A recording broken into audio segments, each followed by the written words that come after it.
Assalamualaikum warahmatullahi wabarakatuh. Perkenalkan, nama saya Zuliha Nur Aminanti, NIM 2111240017, Program Studi Pendidikan Guru Madrasah Ibtidaiyah, Fakultas Tarbiyah dan Tadris, Universitas Islam Negeri Fatmawati Soekarno Bengkulu. Tujuan saya membuat video ini untuk memenuhi tugas akhir semester mata kuliah Ilmu Pendidikan Islam, dosen pengampu Ibu Dr. Batinun SAG MPD. Baiklah, materi yang akan saya bahas yaitu tentang pendidikan seumur hidup. Apa sih pendidikan seumur hidup itu? Pendidikan seumur hidup disebut juga dengan lifelong education adalah pendidikan yang menekankan bahwa suatu proses pendidikan berlangsung terus-menerus sejak seseorang dilahirkan hingga meninggal dunia, baik dilaksanakan dalam pendidikan formal, non-formal, maupun informal. Pendidikan seumur hidup atau belajar seumur hidup bukan berarti kita harus terus sekolah sepanjang hidup kita. Sekolah banyak diartikan oleh masyarakat sebagai tugas belajar yang terperangkap dalam sebuah ruang yang bernama kelas. Bukan itu yang dimaksud. Paradigma belajar seperti ini harus segera kita rubah. Pengertian belajar bukan hanya di ruangan, tetapi belajar bisa di semua tempat, semua situasi, maupun dalam semua hal. Pendidikan seumur hidup itu bersifat holistik, sedangkan pengajaran bersifat spesialistik, terutama pengajaran yang terpilih dan terinferensikan dalam berbagai bentuk kelembagaan belajar. Holistik memiliki arti lebih mengarah kepada pengutuhan atau penyempurnaan. Baiklah, yang selanjutnya yaitu ruang konsep pendidikan seumur hidup. Konsep pendidikan seumur hidup sebenarnya sudah sejak lama dipikirkan para pakar pendidikan dari zaman ke zaman. Apalagi bagi umat Islam, jauh sebelum orang-orang Barat mengangkatnya, Islam sudah mengenal pendidikan seumur hidup. Sebagaimana yang dinyatakan oleh Nabi SAW yang artinya, tuntutlah ilmu dari buayan sampai meninggal dunia. Konsep pendidikan seumur hidup merupakan gagasan yang universal. Konsep pendidikan seumur hidup memandang pendidikan sebagai suatu sistem yang menyeluruh yang di dalamnya terkandung prinsip-prinsip pengorganisasian untuk pengembangan pendidikan. Konsep pendidikan seumur hidup ini erat kaitannya dengan paham tentang waktu berlangsungnya pendidikan. Di dalam GBHN 1978 dinyatakan bahwa pendidikan berlangsung seumur hidup dan dilaksanakan di dalam lingkungan rumah tangga, sekolah, dan masyarakat. Pembahasan tentang konsep pendidikan seumur hidup ini dapat diuraikan dalam dua bagian yang dilihat dari dasar teoris dan religiusnya dan dasar yuridisnya. Dasar teoris atau religius. Konsep pendidikan seumur hidup ini pada mulanya dikemukakan oleh filosofis dan pendidik Amerika yang sangat terkenal, yaitu John Dewey. Kemudian dipopulerkan oleh Paul Langren melalui bukunya An Introduction to Lifelong Education. Menurut John Dewey, pendidikan itu menyatu dengan hidup. Oleh karena itu, pendidikan terus berlangsung sepanjang hidup sehingga pendidikan itu tidak pernah berakhir. Adapun konsep-konsep kunci dalam pendidikan seumur hidup. Yang pertama yaitu konsep pendidikan seumur hidup itu sendiri. Yang kedua, konsep belajar pendidikan seumur hidup dalam pendidikan seumur hidup. Yang ketiga yaitu konsep belajar seumur hidup. Dan yang terakhir yaitu kurikulum yang digunakan dalam pendidikan seumur hidup. Baiklah, yang selanjutnya yaitu dasar yuridisnya. Ada bermacam-macam dasar pemikiran yang menyatakan bahwa pendidikan seumur hidup itu sangat penting. Dasar pemikiran tersebut ditinjau dari beberapa segi, antara lain 1. Ideologis, 2. Ekonomis, 3. Sosiologis, 4. Politis, dan yang terakhir yaitu teknologi. Materi selanjutnya yaitu tentang pendidikan manusia seutuhnya. Secara rasional filosofis, tentang pendidikan yang sudah berkembang semenjak beberapa abad yang lalu, maka sistem pendidikan untuk membentuk manusia yang seutuhnya harus diarahkan kepada dua dimensi, yakni dimensi dialektikal horizontal dan dimensi ketundukan vertikal. Pada dimensi pertama, pendidikan hendaknya dapat mengembangkan pemahaman tentang kehidupan yang konkret, yakni kehidupan manusia dalam hubungannya dengan alam ataupun lingkungan sosialnya. Sedangkan dalam dimensi kedua, yakni ketundukan vertikal, pendidikan sains dan teknologi selain menjadi alat untuk memanfaatkan dan melestarikan sumber daya alam, juga menjadi jembatan untuk memahami fenomena dan misteri kehidupan dalam mencapai hubungan yang hakiki juga abadi dengan Sang Kholik. Manusia seutuhnya adalah yang menjadi rahmatan lil alamin, yang mempunyai kemampuan cipta, rasa, karsa, atau manusia yang kognitif, efektif, dan konotatif psikomotorik. Itulah blueprint manusia masa depan yang memiliki zikir, fikir, dan amal soleh.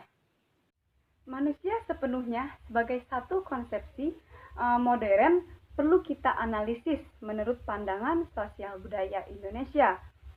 Berdasarkan pikiran demikian, dapat diuraikan konsep manusia seutuhnya ini secara mendasar, yakni mencakup pengertian sebagai berikut.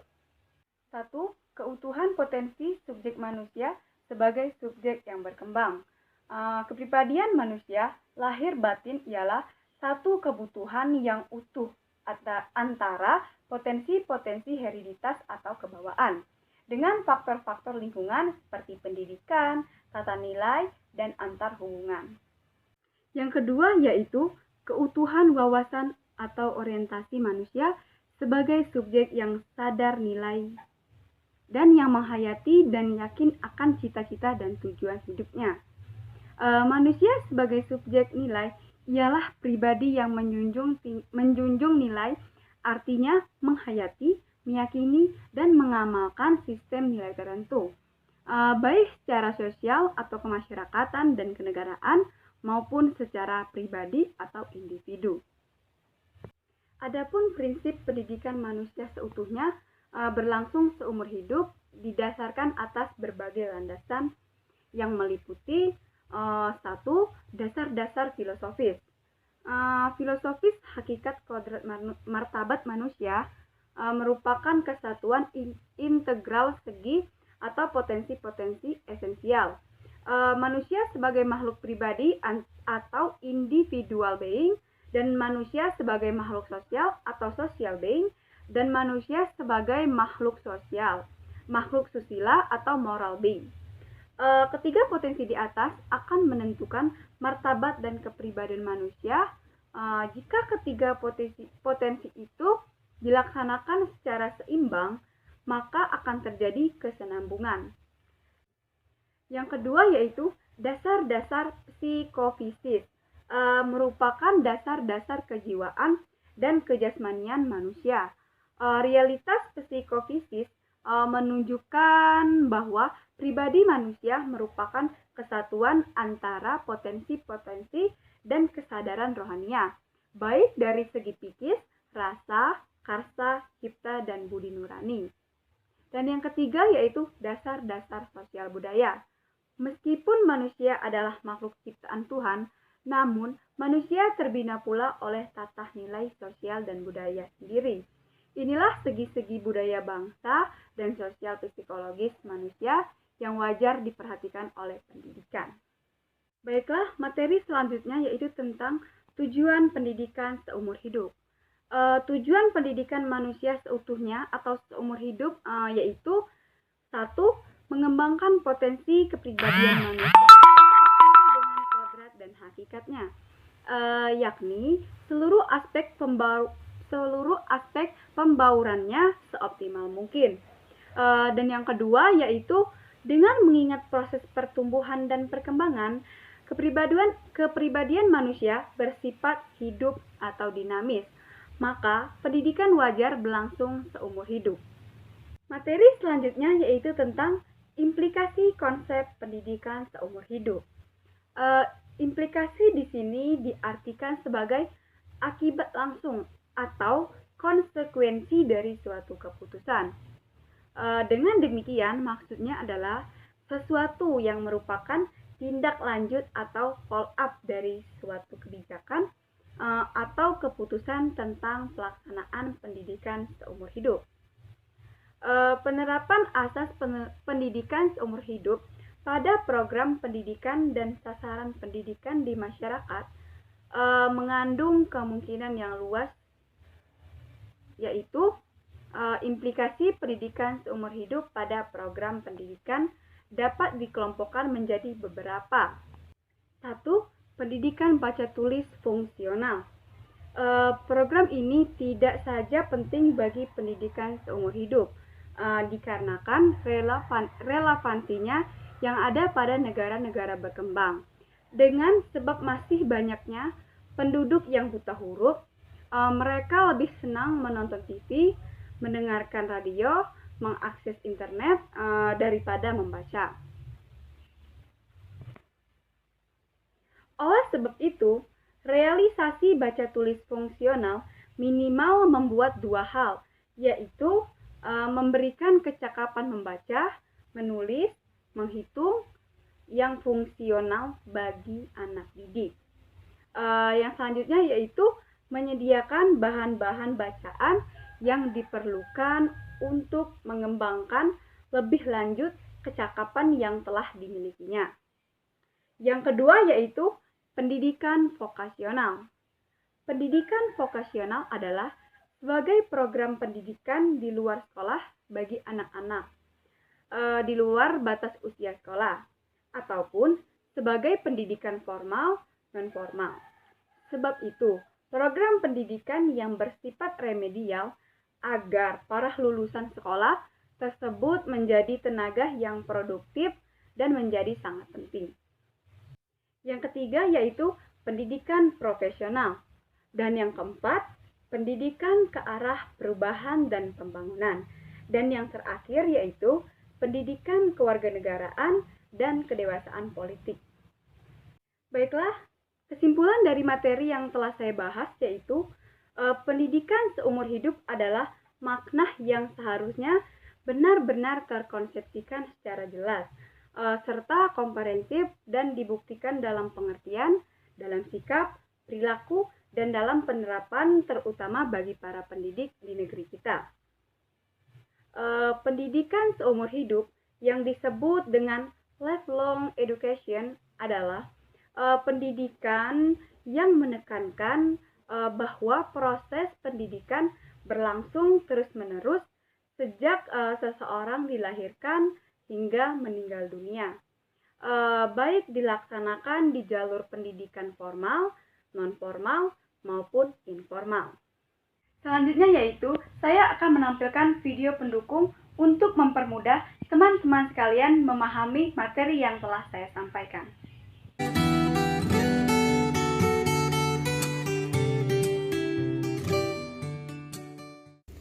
Oke, langsung saja. Di suatu ketika ada seorang pemuda yang berkata, "Kulo niki tasik belajar, boten saged nopo-nopo." Lalu ada yang menjawab, "Aku gak ndolek wong pinter le, aku seneng wong sing cik ngerasa butuh belajar." Percakapan yang indah di atas beberapa hari lalu saya dengar dari seorang teman di warung kopi. Orang tanpa kesadaran bahwa belajar itu seumur hidup tentu tidak akan pernah mengatakan itu, karena hanya orang yang berkeyakinan bahwa belajar itu tidak cuma di sekolah sajalah yang bisa memberikan tanggapan seperti itu pada pernyataan tersebut. Jauh sebelum ditegaskan dalam Tab MPR nomor 4 tahun 1973 dan ditulis oleh Paul Lengren dalam bukunya An Introduction to Lifelong Education pada tahun 1970. Pendidikan seumur hidup sebenarnya sudah dari dulu kala ditanamkan dalam Islam. Dan saya kira konsep itu pun tidak akan ditolak oleh agama manapun. Karena pada dasarnya setiap agama memang menggarap setiap pemeluknya tanpa memandang usia untuk bergerak semakin hari semakin baik. Dan bagaimana seorang menjadi semakin baik tiap harinya jika tanpa kesadaran bahwa belajar itu ya sepanjang hidup. Maka tidak heran lalu Nabi Muhammad menerangkan bahwa belajar itu ya mulai dari ayunan ibu sampai hari di mana kita ditempatkan di liang lahat. Maka jangan heran jika lalu Islam melahirkan masyarakat yang terdiri dari orang-orang berkualitas di awal-awal Islam berdiri. Karena kesadaran untuk terus belajar ditanam langsung oleh baginda Rasulullah SAW. Justru lalu pada masa setelahnya, di mana sekolah mulai berdiri dan pendidikan digarap dengan serius, kualitas masyarakat malah semakin merosot.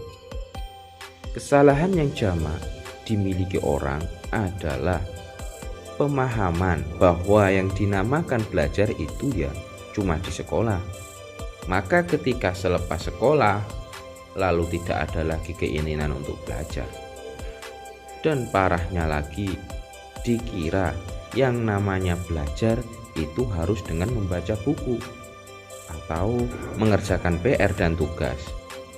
Belajar dalam konsep pendidikan seumur hidup tentu belajar dengan artian yang luas. Apa saja ketika Anda bisa mengambil pelajaran dan Anda bisa mengambil manfaatnya, itu bisa dinamakan belajar. Maka ketika Anda ngopi dengan teman-teman Anda dan ada hal yang bisa diambil dari pelajaran di sana, maka ngopi Anda di waktu itu dinamakan belajar. Namun jika Anda nganggur-nganggur merenungkan sesuatu lalu bisa memetik sebuah hikmah, maka perenungan Anda tadi adalah belajar. Jika Anda seharian nonton film di depan laptop dan banyak pemahaman baru yang masuk dalam benak Anda, maka nonton film tadi adalah juga belajar. Atau jika seharian Anda tidur dan darinya ada hal-hal yang Anda pelajari, maka tidur Anda adalah belajar. Oleh sebab itu, belajar bukan urusan bentuknya atau kapan dan di mananya. Tapi belajar adalah urusan apakah Anda bisa memetik pelajaran atau tidak. Prinsip untuk selalu memperbaiki diri dan menjadi pribadi yang semakin baik adalah prinsip dari pendidikan seumur hidup. Maka ketika kesadaran dan prinsip ini tertanam pada hidup seseorang, hidup adalah kesadaran dari dalam diri sendiri akan pentingnya dan kebutuhan terus belajar. Dalam rangka memperbaiki diri sendiri, tentu peran lembaga pendidikan keluarga, sekolah, dan masyarakat sangat berperan penting di sini. Oleh karenanya, kesadaran bersama akan hal tersebut sangatlah penting. Lalu jika prinsip ini sudah tertanam dengan baik dalam diri seseorang, maka tidak perlu lagi seseorang itu khawatir akan keilmuannya yang mungkin salah, karena keilmuannya sekarang dinamis dan akan menemukan bentuk yang mungkin menuju kebenaran. Atau orang lain tidak perlu lagi khawatir seseorang itu tadi akan menjadi pribadi yang sombong, karena prinsip untuk selalu memperbaiki diri adalah sebuah bentuk ketawaduan yang sebenarnya. Baiklah, hanya itu materi yang dapat saya sampaikan. Saya ucapkan terima kasih. Wassalamualaikum warahmatullahi wabarakatuh.